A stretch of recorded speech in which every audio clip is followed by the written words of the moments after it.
Greetings, brothers and sisters. We have a message that we trust you find extremely urgent, extremely critical, extremely important to share. In 1 Corinthians 11:11, some of you all may know that it expresses more or less that man is not without woman, woman is not without man, in God, as it expresses. We want to shed some light on that, or breathe some life into that, give more meaning, more understanding to that. We're going to expand it beyond that particular verse. Brothers and sisters, what we're about to share is critically important for transforming the relationship between men and women. There's a great deal of misogyny, and there's a great deal of hatred for men as well on women's part, and a lot of that is due to confusion or lack of understanding of the male and female principles. Okay, as the Hermes Trismegistus or Trismegistus expresses, as above, so below, as within, so without. So what we're going to express will shed great light on that, and we'll express this in elementary terms, which means an elementary school child can easily understand what we're about to express. Now, we have to understand that, and many of you may have heard this, man represents mind. Okay. The female aspect is form. This is something my master teacher taught us in my organization. Man, or the male principle, represents mind. The female principle represents matter. And we know within matter, we get various feelings. Now, listen to me very carefully, because this is critically important to understand. Mind, when it has ideas, and we all have ideas. Some ideas have led to the transformation of various things, cures for diseases, inventions, and so forth. When we have ideas, those ideas cannot reach manifestation. We cannot create whatever that idea is without the aspects of the form being brought out. Or in other words, when we have an idea, which is man, the female aspect of our being must be activated in order for the idea to reach manifestation.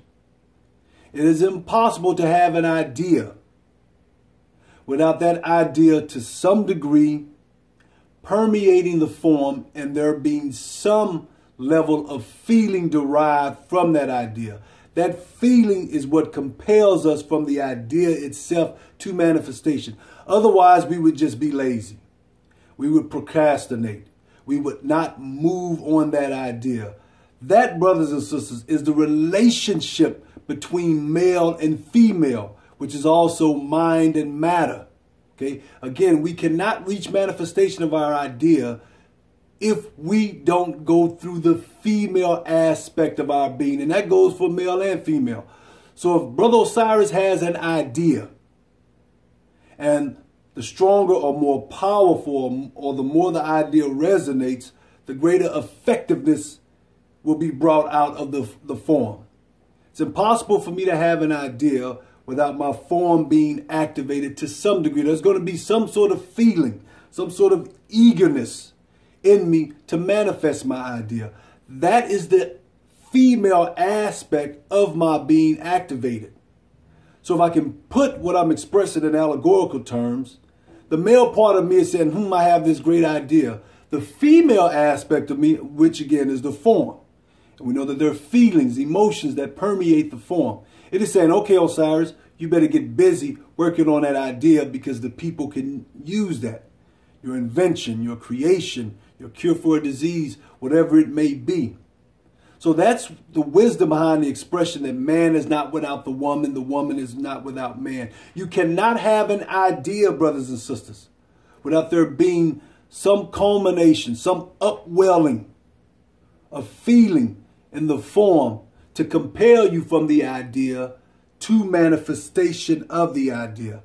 That's how the two principles work in conjunction with one another. That's how the male principle and the female work together to bring about manifestation. There is no manifestation without the activation of the female principle in you. And that goes for the woman too. When a woman has an idea, that's the male or man aspect of her being. When that idea permeates her form, and there's some strong urging, feeling in her to go out and manifest that idea. That's her activating the female aspect of her own being. So again, it doesn't matter whether you're male or female.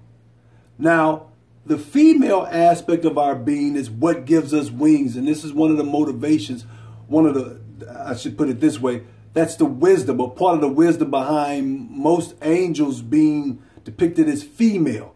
Because the female aspect of our beings is what gives us wings. It's the aspect that takes our ideas and say, okay, let's go, Osiris. You need to get up. You need to get moving on that idea. People need what you've come up with. People need to be able to utilize the idea you have. So come on, let's get up, let's get going. Now, I trust you see the parallel between the principles we're expressing, we're breaking down, and our life experiences. It's the same thing. Any man who has a woman, a wife, a girlfriend, knows that what I'm expressing is the same matter that you deal with your physical woman. She's the one who motivates you to get up and get going. You need to get started on this. She's the motivation and inspiration to help prevent us from procrastination. Help prevent us from being lazy. So again, as above, so below, as within, so without. So let me express it again to make sure that I'm crystal clear. Mind, man is mind, or the male aspect of our being. The form and the feelings, emotions, and so forth that permeated and culminate in the form is the female aspect of our being. No matter how great your idea is, it will not be compelled, move forward to manifestation if not for the female aspect of your being. There's going to be some upwelling, some volcanic upwelling in the form to get you up, because without that, you would not get up. You would not move forward and start working on manifestation of that idea. So again, if the female aspect of your being is not activated, your idea would just disintegrate. Now, I won't go too far into this, but I'll say just a little bit about it. With our will, we can compel something, we can move anything forward, or we can disintegrate it. Okay? So you can have the great idea. And just like we do in real life, your wife, your girlfriend, your woman can tell you, Brother Osiris, or tell me, I'm using myself for an example, Brother Osiris, you need to get up, you need to get going. I don't think my girlfriend would call me Brother Osiris, but anyway, Osiris, you need to get up, you need to get going. Now I can say, listen, woman, leave me alone. I wouldn't do that, but just for sake of example, I can say, leave me alone. Don't bother me about this. Yeah, but you said you were going to do A, B, and C. You have a great idea, sweetheart, but you're not doing anything about it. That was a week ago. You haven't done any work. Listen, leave me alone about it.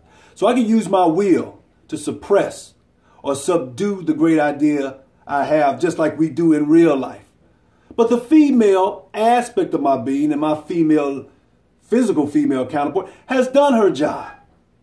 Once I have that idea, and that idea is released into my form, there's some urging in my form, maybe some shivers up and down my spine, maybe butterflies, maybe I get goosebumps. There's going to be some activation of the female aspect of my being, which again is my form.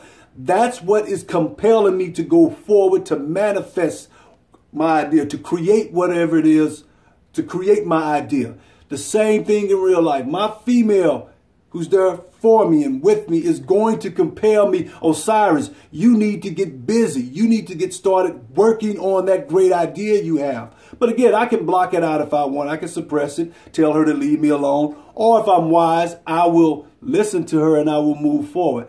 That's why the females are angels. Not that men can't be angels, but that's the wisdom behind females most typically being depicted as angels are females, physical females, as well as the female principle that I've been breaking down, gives us wings, brothers.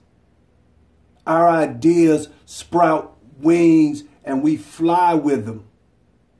Only when the female aspect of our being is activated, or our physical female counterpoint urges us to get started on our ideas. I trust, brothers and sisters, I have been clear and concise. Forgive me if parts of the video aren't. As you can see, this is an impromptu. I was so compelled, had such an urging this morning. I guess it's the afternoon now. I had such a great urging, which I just broke down, that I wanted to get this done without taking the time to put it in writing first. So I trust what I have expressed has been received. And again, if it has been received, this could be the start of the breaking down and disintegration of all of the tension, all of the animosity between men and women, most particularly black men and women. I see so much bickering on Facebook over what we should call God. Is God male or female? If you're female, you're offended at black men who refer to the Creator as a him or a he. If you're a black male, I see a lot of them offended by the black females who refer to the Creator as her or she. Well, I trust this helps disintegrate this nonsense. Again, the male aspect of our being is mind. The female aspect of our being, which is equally important, is matter. No matter how great an idea we have, if we don't activate the female aspect of our being, it will never reach manifestation. We'll never have the creation we have. We'll never have the inventions and medical advances and various other scientific advances. So, again, thank you for your time and consideration. Love and harmony, Brother Osiris.